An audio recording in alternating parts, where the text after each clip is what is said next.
জামায়াতের ২৫ জনের প্রার্থিতা বাতিলের আবেদন নাকচ।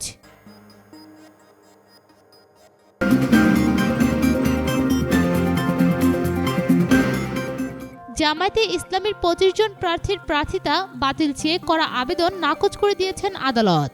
আজ বৃহস্পতিবার বিচারপতি জেবিএম হাসান ও বিচারপতি খায়রুল আলমের বেঞ্চ এই আদেশ দেন। তবে ওই প্রার্থীদের প্রার্থিতা বাতিলের সুযোগ নেই উল্লেখ করে নির্বাচন কমিশনের দেয়া চিঠি কেন অবৈধ ও বেআইনি ঘোষণা করা হবে। তবে ওই প্রার্থীদের প্রার্থিতা বাতিলের সুযোগ নেই উল্লেখ করে নির্বাচন কমিশনের দেয়া চিঠি কেন অবৈধ ও বেআইনি ঘোষণা করা হবে না তা জানতে চেয়ে আদালত রুল জারি করেছেন। ওই ২৫ প্রার্থীর আইনজীবী রুহুল কুদ্দুস কাজল জানিয়েছেন, আদালতের এই সিদ্ধান্তের ফলে তাদের নির্বাচনে অংশ নিতে আর কোনো বাধা নেই। এর আগে গতকাল তাদের প্রার্থিতা বাতিল চেয়ে বাংলাদেশ তরিকত ফেডারেশনের সভাপতি সৈয়দ রেজাউল হক চাঁদপুরী সহ ৪ জন বাদী হয়ে এই রিট করেন। গতকাল বাদীদের আইনজীবী ব্যারিস্টার তানিয়া আহমেদ জানান, জামায়াত প্রার্থীদের প্রার্থিতা বাতিল চেয়ে করা আবেদন নিষ্পত্তি করে ইসি যে সিদ্ধান্ত দিয়েছে তারও বৈধতা চ্যালেঞ্জ করা হয়েছে এই রিটে।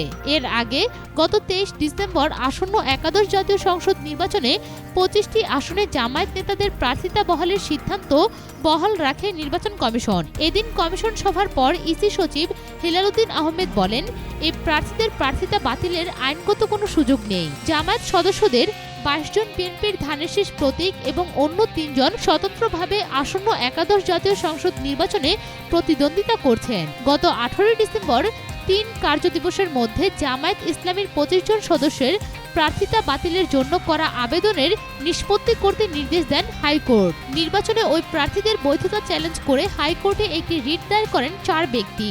হাইকোর্ট ২০১৩ সালের ১ আগস্ট নির্বাচন কমিশন থেকে জামায়াতের নিবন্ধন বাতিল করে রায় দেন। এরপর ইসি চলতি বছরের ২৯ নভেম্বর চূড়ান্তভাবে নিবন্ধন বাতিল করে প্রজ্ঞাপন জারি করে। নির্বাচনের সব খবর সবার আগে পেতে ফ্রিকি নিউজের সাথেই থাকুন। ধন্যবাদ।